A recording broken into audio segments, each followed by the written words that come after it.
everyone, welcome back to my channel. Thank you for tuning in to the Janeway. I know it's been a while since my last upload, but today I'm back to show you how to make chocolate covered strawberries. Well, I'm sure anyone can make chocolate covered strawberries, but I'm gonna show you how I do it so they come out nice and smooth, and when you take that first bite, you get a good clean bite and you won't have all those pieces cracking and falling. I'm going to do a bite test.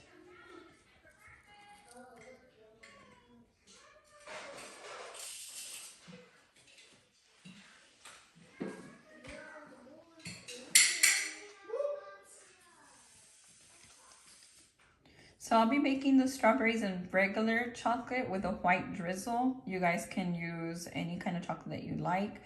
This is my personal preference because I just enjoy the regular chocolate a lot more than colored chocolate. So you'll need your case of strawberries depending how many you're going to be making. Usually I get at least a dozen out of one of these cases here if the strawberries are good.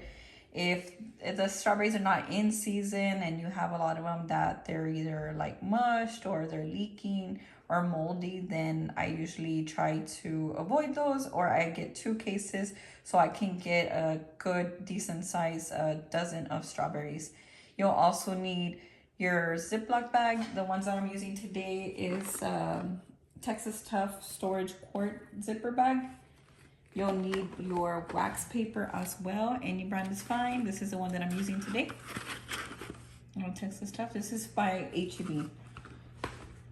You'll need your white chocolate and your regular chocolate. A lot of you guys asked me which brand I use, and this is Ambrosia. I am aware that not a lot of people or a lot of places sell this one, so my other choice would be the Ghirardelli melting wafers. They have it in dark, they have it in the regular milk chocolate, and they also carry it in white.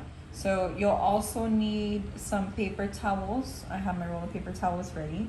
I have 2 bowls, one for each of the chocolates, and 2 spoons, and you'll need a pair of scissors so you can cut your Ziploc bag for the drizzle. I just want to go ahead and mention that I do use the storage quart zipper bags because the ones that say sandwich bags, they're way too thin. So with the heat of the chocolate, they pop easier. And also the freezer bags are a lot thicker, so those don't really work well either. So it could be any brand, just make sure that it says that they're the storage ones.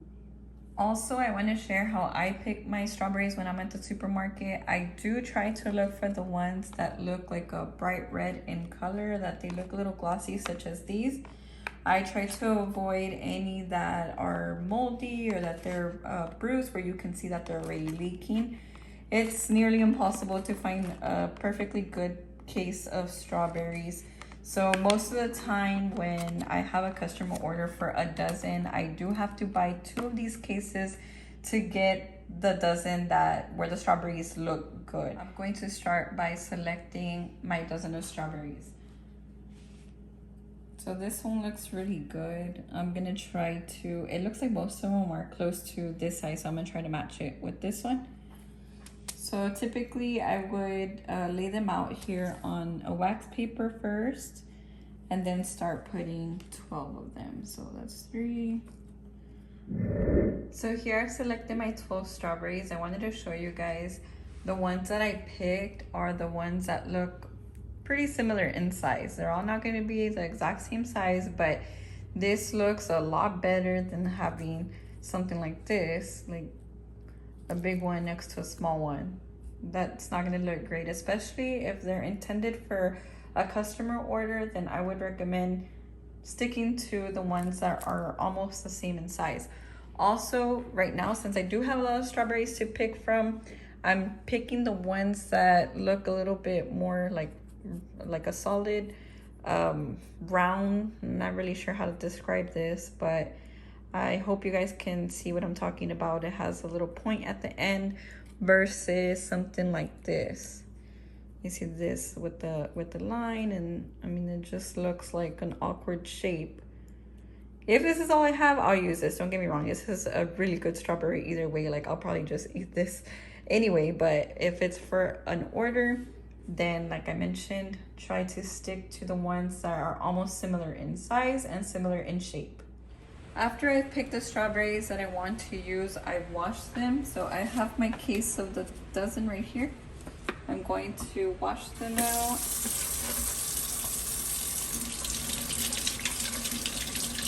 So I do this for each of the strawberries. I wash them one by one. I rub them gently just to remove any dirt or anything else that might be attached to it.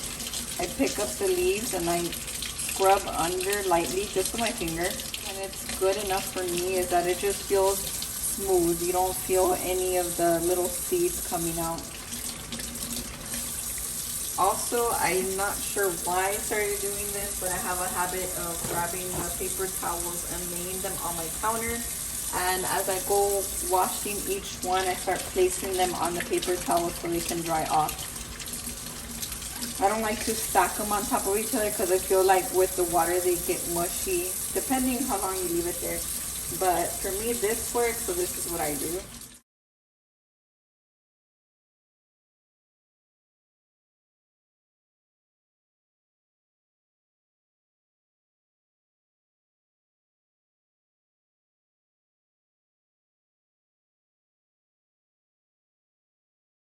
So that's all 12 of them. Now I'm going to move them, but first I'm going to start drying them one by one with paper towels. I'm going to take a paper towel and pat dry each one.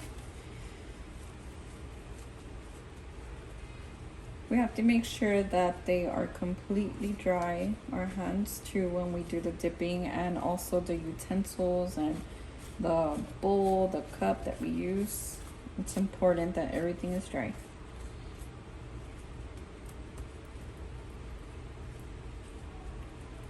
Once I've dried it, I move it to the waxing paper. Today I'm using the Bounty paper towels. These are actually really good, or at least for me, I feel like they are, because when I do this and I buy the cheaper paper towels, it usually takes me like 3 paper towels all bunched up just to dry a few. And as you can see here, I still have the dry parts for the rest of the strawberries. I feel like I can actually dry more just with 1 or 2 of these. My husband swears that there's no difference, but if you use them as much as I do, there comes a point where you notice. Oh, so look here, I ruined this one. The stem came off, so I'm gonna grab a different one, because once I dip this with the chocolate, it's gonna get heavier and it's probably gonna tear off and I'm gonna have nowhere to grab it from. So I'm gonna swap this one out. Okay, so I replaced that strawberry with another one. There's our last one. Here they are, nice and dry. Now I'm going to prepare the chocolate so we can get ready to dip. I'm going to pour this pack into the bowl and start with melting this one.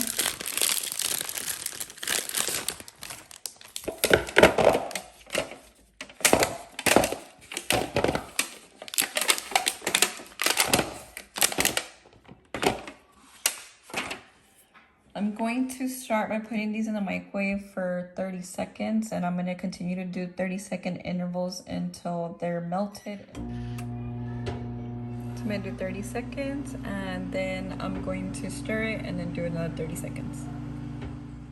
This is after a minute. I'm going to stir it as much as I can.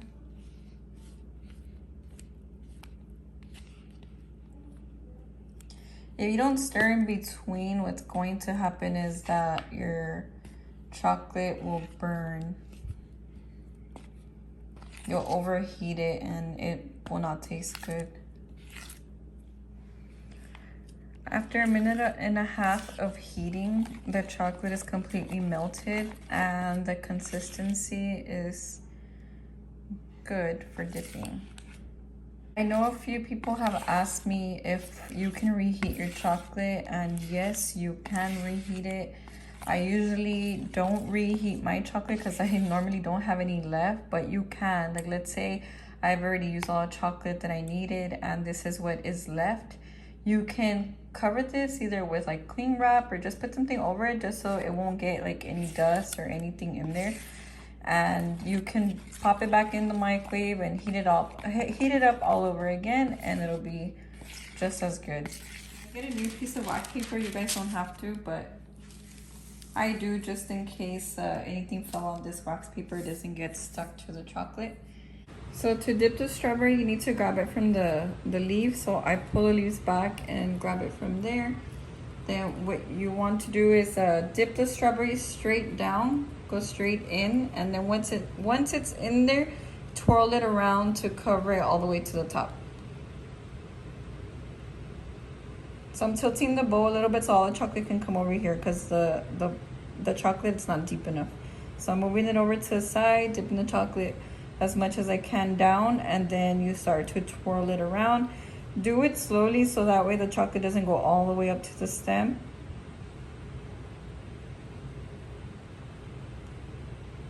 Once it's covered, bring it up and then use the edge of the bowl to wipe the excess chocolate. Do this gently so you don't take all of it off. And the way I lay it on my wax paper is that I put it tip down first, and then I scoot it forward a little bit once it's already down. So I push it forward a little bit and then let it go. So we're gonna continue to do that for each one of the berries. And just so you guys know, if you need to take a break in between, like go to the restroom or, you know, just step away for a moment, it can get hard. So just know that you can reheat it in between. Just don't reheat it too much, because if not, when you set your strawberry down, you're gonna have that flood from where the chocolate is slipping off. Here, right where you can see that it's already getting hard with the same chocolate, this chocolate that's already warm, you can just stir it and it'll start melting on its own. Same thing for the spoon. The spoon already has some hard chocolate on it as well, but since the chocolate in here is still warm, it'll bring it back to the consistency that it needs to be. So you're gonna dip straight down. I'm moving the bowl again to the side. Straight down and then twirl.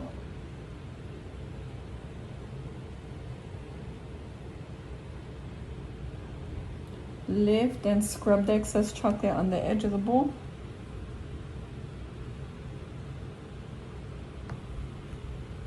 And then set on the wax paper. If for some reason you guys get the flood around the strawberry before it dries up, you guys can pick it up and move it to another section. This one's not flooding, but let me just show you guys that you can just grab it and lift it and move it over to another section.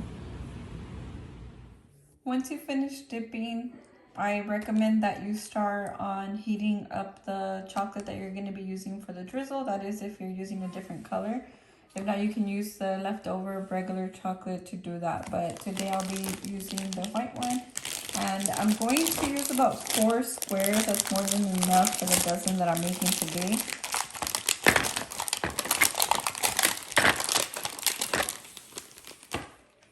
Same thing for this. It's going to be 30-second intervals with mixing in between. I have the white ready right here. It is ready after 1 minute and 30 seconds. Next, we'll need to get the little bag and cut one of the corners for a drizzle. Once you have your chocolate for the drizzle ready, then take one of your strawberries and grab it from the leaf. Pull the leaves back. And then I usually use my middle finger to prop it up from the bottom so that way it doesn't fall down. Grab the bag and you're gonna start the drizzle from left to right as you work your way down. So right now I have it in the position as if it were laying flat on the counter. So I don't have it pointing down, I don't have it pointing up. It's just, you know, flat. right there. And once I start to drizzle it, I'm going to do this motion, start going up as I start moving my hand downward. So you're not gonna move it that fast, but just to show you guys the motion that I will be doing. So I'm gonna start here. I'm lifting my strawberry up a little bit. So there's the first one.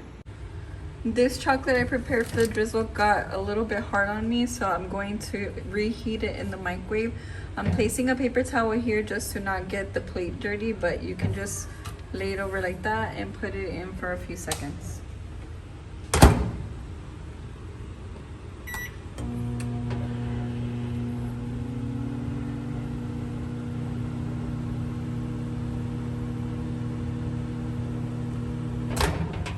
That should be enough. Yeah, so you see it's already, it's good again, it's not stiff.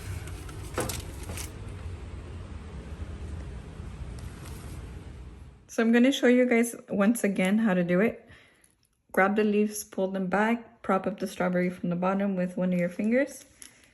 And then you're going to drizzle from left to right, start at the side of the strawberry.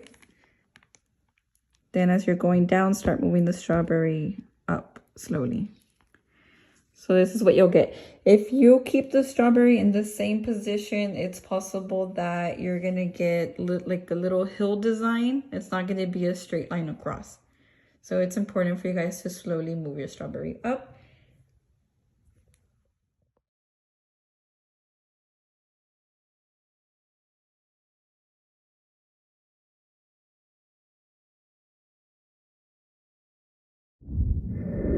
Here's the finished product. I hope that y'all enjoyed my video and that these techniques can help y'all build your own style. Please don't be discouraged if they don't come out as perfect as you had hoped for. It does take a few tries at times, you know, trial and error is what it's all about. So if you guys have any questions, my comment section's always open, even for any input that you guys might want to share, then that is welcome as well. I do not claim to know everything, but whatever I can help with, I'll definitely help you guys out. And for those of you that are already subscribed to my channel, I want to say thank you for that. And if you're not, please don't forget to hit that like button and subscribe. Thank you for watching The Jane Way. Peace out.